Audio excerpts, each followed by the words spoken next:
미주 한인교계에서 장애인 사역의 패러다임 전환을 위해 미주복음 방송과 나성 영락교회가 함께 손잡고 준비하는 2024 한인교회 발달장애 컨퍼런스가 다가오는 10월 25일 또 26일 이틀에 걸쳐 나성 영락교회에서 열리게 됩니다. 이 컨퍼런스를 통해 교회의 장애인 사역자, 특수교육의 전문가, 치료 전문가, 또 부모님들과 성도들이 함께 모여 머리를 맞대며 고민하고 교류하게 될 텐데요. 이 컨퍼런스를 주최하기 위해 최선을 다하고 있는 미주복음 방송의 대표 바로 이영선 사장님 모시고 이번 2024 한인교회 발달장애 컨퍼런스에 관한 말씀 나눠보도록 하겠습니다. 예, 안녕하십니까? 안녕하십니까, 사장님. 한종원 아나운서님하고 같이 생방송하게 되니까 상당히 느낌이 많네요. 저는 어떻겠습니까? 네, 우리 사장님과 오늘 방송을 함께 하게 됐습니다. 개인적으로 영광으로 생각하고요. 오늘 우리 사장님과 함께 2024 한인교회 발달장애 컨퍼런스에 관한 이야기를 좀 나눠보려고 합니다.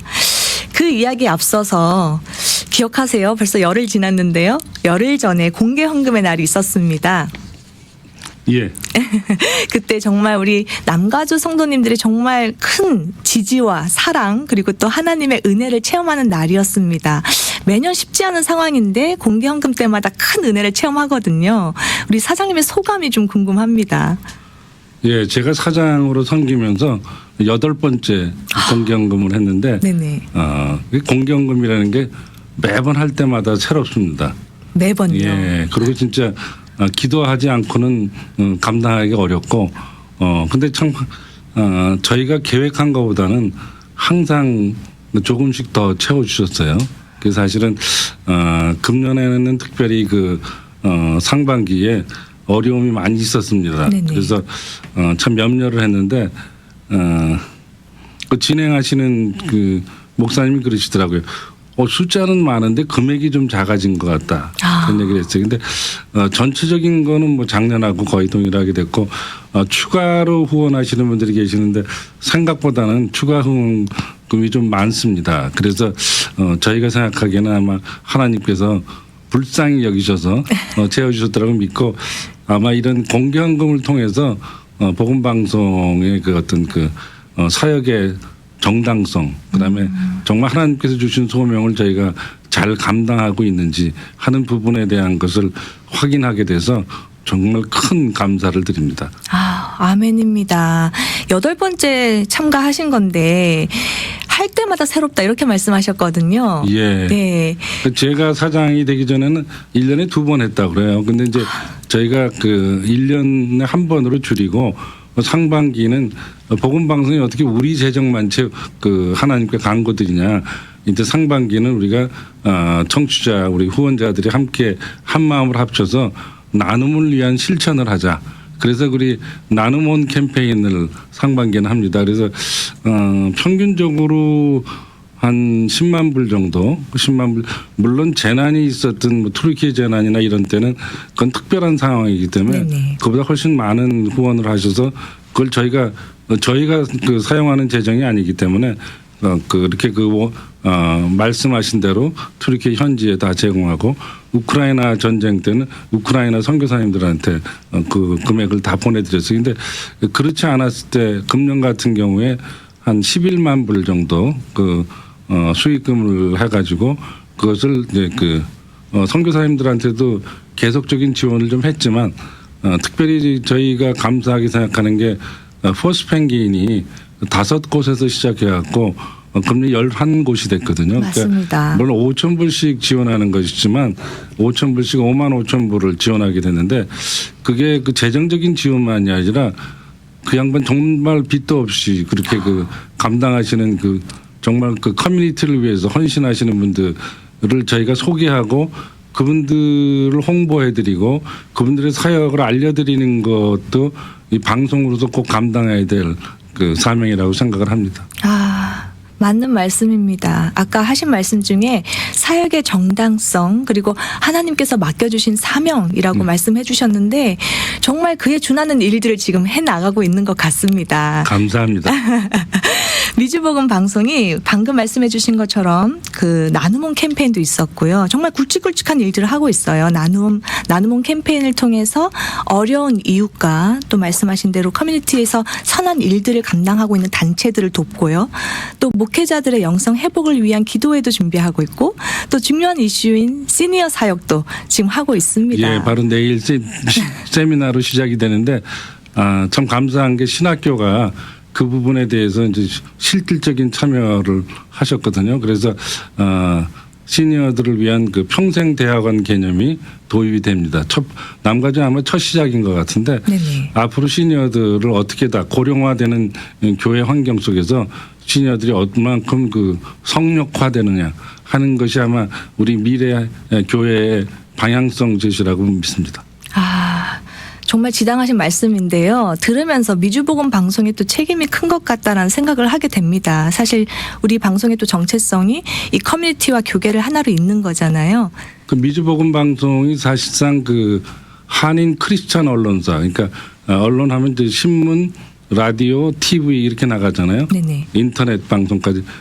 미주 내에서는 크리스찬 언론사로선 미주복음 방송이 제일 큽니다. 그러니까 이 정도 규모의 사옥, 자체 사옥, 그다음에 자체 스테이션 그렇게 하고 또 미디어 쪽까지 종합 미디어 쪽을 확장할 수 있는 여력을 가진 언론사가 없거든요. 그런데 그런 면에서 하나님께서 그만큼 세워주셨고 거기에 대한 책임도 맡겨주셨다고 믿습니다.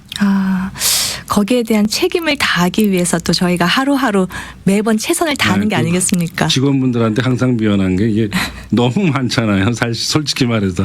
그러니까 방송 본인 맡은 거 하시기만도 급한데 사실 계속적인 행사에 해야 되고 또 커뮤니티 현장에 나가야 되고 이런 문제에 대한 죄송함이 있지만 그게 이 시대적인 소명인 것 같지 않아요? 신대적으로 하나님께서 우리에게 맡겨주신 것 우리가 정말 감당해서 칭찬받는 그런 사역자들이 될 거라고 믿습니다. 아멘, 아멘입니다. 우리 사장님께서 솔직하게 말씀하셨는데 많은 행사 준비들로 또 방송으로 여러 가지 일들이 많아서 우리 직원들이 좀 힘들 거다. 그런 부분에 대해서는 좀 미안함을 가지고 있다라고 했는데 이 방송을 듣고 있는 미주복음 방송 직원들에게 약간의 위로가 되었으면 좋겠다는 생각해 봅니다. 네, 감사합니다. 네. 자, 또 이에 이어서 또 굵직한 행사가 또 준비되어 있습니다. 바로 이번 10월 25일, 26일 이틀에 걸쳐서 한인교회 발달장애 컨퍼런스가 열립니다. 작년에 처음 시행한 컨퍼런스인데요. 이 귀한 사역이 또 시작된 배경과 목적이 있을 것 같거든요. 사실은 제가 미주복음방송 사장으로 섬기기 전에 18년간 장애인 사역을 했었습니다. 맞습니다. 물론 제가 그 일반 목회자가 되기 전에는 일반 기업의 직장인으로 쭉 있었는데 99년에 명예퇴직을 하고 LA로 오면서 사역을 시작하게 됐는데 첫 번째 맡겨주신 사역이 장애인 사역이었어요. 그래서 네. 장애인 사역을 18년을 하면서 나름대로 쭉 그 체험적으로 현장 사역을 통해서 체험한 것들, 그다음에 신앙적인 문제하고의 어떤 접점의 문제, 특히 이제 교회 장애인 사역을 함께하고 지원하면서 이제는 뭔가 그 새로운 어떤 이제 패러다임이라 그러면 좀 너무 그 어렵게 받아들일 수 있는데 그렇지 않은 실제적인 우리가 이제 뭐가 바뀌어야 된다는 부분을 이제부터 그 불을 지펴야 된다. 그런 생각에서 사실은 작년에 첫 번째 장애사역 컨퍼런스를 하게 됐고 그리고 이 미국에 살면서 이게 우리가 고인물이잖아요. 한국의 그 급속도로 발전하는 것도 못 쫓아가고요. 주류 쪽의 변화에도 익숙하지 않습니다. 그래서 이래서는 안 되겠다. 그래서 이제는 주류 쪽과 합력을 해서 컨퍼런스를 시작한 게 작년 첫 번입니다. 그래서 키노트 스피커도 작년엔 세들백의 K 워렌 사모님이 오셨고, 근데 그런 것들이 어떻게 보면 좀 새로운 시도를 하기 위한, 그리고 우리가 뭐를 바꿔야 될 것인가, 어떤 부분을 우리가 목표로 삼고 가야만 새로운 흐름을 가질 수 있을까, 그런 부분에 대해서 고민하면서 이 발달장애 컨퍼런스를 시작을 했습니다. 우리가 이곳에 있으면서 이도 아닌 저도 아닌 것에 그냥 고민하고 있을 게 아니라 미국 주류와 함께 협력해서 좀 새롭게 바뀌어야 되는데 그래서 불을 지피기 위해서 이 컨퍼런스를 준비하게 예, 그 되었다. 작년에 K 워렌 사모님이 그 사실 새들백은 미국 내에서도 초대형 교회 아닙니까? 맞습니다. 근데 저희 와서 컨퍼런스를 하면서 그런 말씀을 하셨어요. 한국 교회들이 이런 그 흐름을 가지고 뭘 시작하고 있다는 거에 대한 본인이 감동했고 새들백이 부족한 부분에 대해서도 이번에 많이 느꼈다. 그런 얘기를 하셨어요. 그 특히 K 워렌 사모님은 그 아들을 그 막내 아들을 이제 그 정신질환 네. 때문에 잃었잖아요. 네네. 자살했는데 그런 거를 솔직하게 고백하시면서 새들백의 특히 여성 사역과 일단 그 장애 부서의 사역을 K 워렌 사모님이 거의 그 전체적인 주도를 하셨어요. 그러면서 참 귀한 컨퍼런스다. 앞으로 새들백도 이런 부분에 대해서 더 함께 하려고 노력을 하겠다. 그런 얘기를 하셨어요. 맞습니다. 저도 기사로 접했는데요. 그 K 워렌 사모님께서 그런 말씀하시더라고요. 1회 발달장애 그 컨퍼런스를 마치고 나서 나는 한인교회 새로운 저력을 발견했다. 그런 표현을 하셨습니다. 노벨상 받았잖아요. 네, 요즘은 연신 웃을 일이 좀 많은 것 같습니다. 맞습니다. 자, 그래서 이번 컨퍼런스를 통해서 이 발달장애 자녀를 둔 가정들을 좀 우리가 품을 수 있으면 좋겠다 이런 생각을 해보는데요. 그런 가정을 품을 수 있는 게 바로 교회지 않을까. 또 건강한 공동체이기도 하고요. 예, 그 사실은 그 장애 사역을 하면서 제가 항상 생각했던 게 사도행전 2장 45절 특히 사도행전 2장은 사실상 오순절 성령서부터 시작해서 교회가 영적인 어떤 그런 영적인 하나가 되면서 어떤 그다음에 삶의 문제에 접근하는 것이 사도행전 2장 45절까지 갑니다. 그 45절의 내용은 그렇잖아요. 모든 사람들이 다 그 자기 물건들을 다 내놓고 필요에 따라 나눴다거든요. 필요에 따라. 그러니까 니드라는 단어가 사용이 됩니다. 근데 이 니드라는 게 물론 그 구약 시대에서 니드에 대해서 가장 강조되는 거는 과부와 고아거든요. 네네. 고아와 과부가 계속적으로 나옵니다. 그러니까 그 구약 시대에 유대적인 전통화에서는 고아와 과부가 가장 그 필요가 있는 그런 그룹이었던 거예요. 그러니까 어떻게 보면 그 고대 사회니까 그 물질적인 것, 특히 먹는 부분에 대한 것이 가장 절실했다고 보죠. 네. 근데 그런 것들이 그게 사실상 교회입니다. 그 초대교회를 우리가 자꾸 돌아가자고 하고 초대교회에 대한 그걸 생각하는 이유는 초대교회가 영적인 공동체에서 그 니드가 해결된 공동체였다는 거죠. 근데 그것이 이제 그 2000년이 넘어서 지금 현재는 그 니드가 상당히 복잡해졌거든요. 네. 그러니까 단지 그 먹는 문제만 해결해 갖고 되는 문제가 아니고 그 실제 사회 속에 복잡한 니드가 이제는 굉장히 다양하게 공존하는데 이 장애 부분이라는 것도 바로 그 부분 중에서 가장 니드가 필요한 그런 부분이 되고 그 부분을 어떻게 우리가 교회에서 해결할 수 있을 것인가. 교회에서 어떻게 그 부분을 품어줄 거냐. 진짜 초대교회 교인들이 자기 물건을 다 내놓고 필요에 따라 나누면 해결됐던 그 차원이 아니라 그 니드를 우리가 어떻게 해결할 것이냐. 그 교회 공동체가 꼭 해결해야 될 문제인데 세상은 굉장히 급속도로 변해가고 그다음에 이런 그 니드에 대한 것도 굉장히 다양해지는데 그런 부분을 우리가 어떻게 할 것인가 한 것이 이게 아마 장애인 사역의 고민 중에 하나라고 믿습니다. 아, 사장님께서 아까 99년부터 내가 18년간 사역해온 게 장애인 사역이다 이렇게 말씀을 하셨잖아요. 확실히 오랜 기간 동안 장애인 사역을 해오신 분이라서 그런지 그 말씀 속에서 오랜 동안의 그 장애인 사역에 대한 고민이 좀 느껴지는 것 같습니다. 예, 그 사실은 저는 그 사역을 시작하기 전에는 대기업에서 어쨌든 그 경영 쪽을 하던 사람인데 이게 장애인 사역이라는 걸 시작하고 나니까 그런 거 갖고는 아무것도 해결할 방법이 없는 거예요. 그러니까 우리가 어떻게 그 신앙 공동체 안에서 신앙적으로 그런 문제에 대한 것을 접근할까. 그리고 궁극적으로 세상적인 어떤 방법론보다는 훨씬 더 하나님께서 만드시는 그 방법이 더 귀하고 확실한 그 출구를 가지고 있다는 그런 어떤 확신이 있습니다. 아멘. 세상적인 방법이 아니라 하나님의 방법이 훨씬 더 낫다라고 지금 말씀해 주셨는데 그렇게 고민하기 위해서 만들어진 게 바로 탄생된 게 이 한인교회 발달장애 컨퍼런스인 것 같습니다. 예, 그래서 지금 제일 문제로 생각하는 게 한국 교회는 사실상 아직까지 고인물이에요.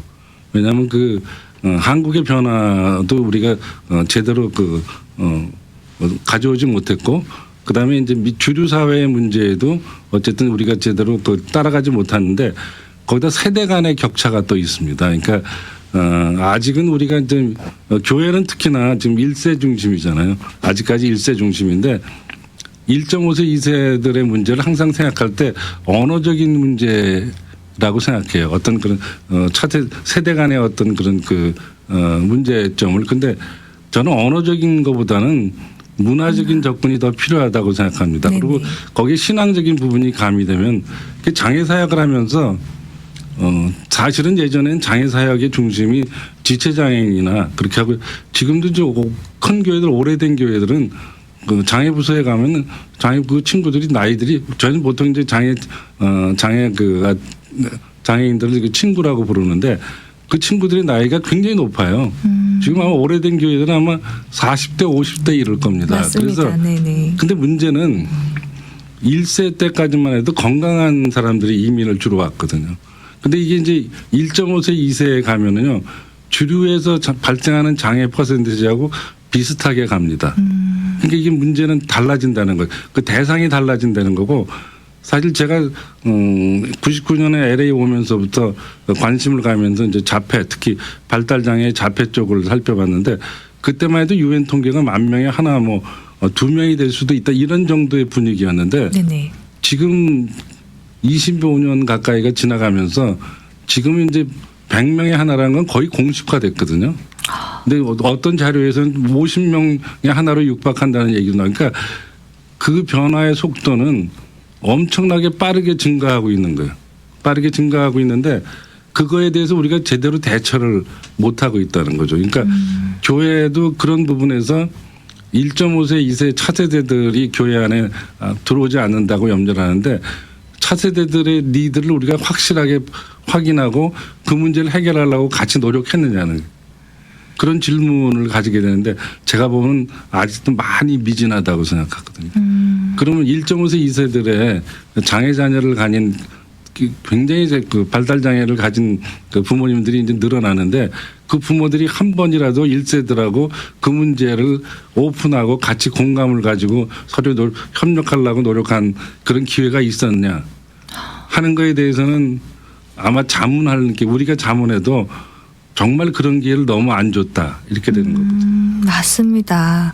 그래서 지금 말씀을 들어보니까 실질적으로 지금 계속해서 늘어나고 있는 그 발달장애 아동들은 2세대잖아요. 그러니까 또 한인교회에서 사역하시는 분들은 1세대 분들이 많으시고 그러다 보니까 세대 차이도 있고 문화 갭도 있고 언어 갭도 있습니다. 그래서 작년 1회 때 컨퍼런스 주제는 차세대 장애 사역 리더 양성이었습니다. 근데 금년에 주제는 워킹 투게더 아니에요? 그러니까 맞습니다. 네네. 그래서 워킹 투게더 했더니 그런 얘기도 하더라고요. 장애인 중에는 못 걷는 사람도 있는데 워킹이라는 게 좀 그것도 이제 예를 들어서 좀 자극적인 용어 아니냐 그런 게 있는데 저는 휠체어 타고 있지만 휠체어 타고 벌써 이제 44년째 되지만 저는 걷는 거에 대한 부담이 없어요. 그러니까 휠체어 타고도 같이 걷는 거잖아요. 그러니까 맞습니다. 워킹 투게더라고 한 거는 이제는 우리가 같이 걸어야 된다. 예수님이 얻고 걸어주는 거에만 매달려 있으면 안 되고 우리 스스로 같이 걸어야 된다.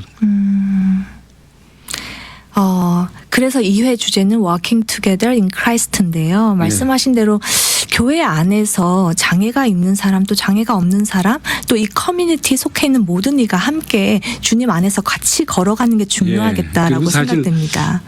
인클루전 영어로 인클루전 얘기를 장애 사역은 제일 많이 하는데 인클루전이 그렇게 간단하지가 않습니다. 근데 문제는 퍼블릭 교육 시스템에서 이미 인클루전을 통합교육이라는 개념을 이미 정착시키고 있거든요.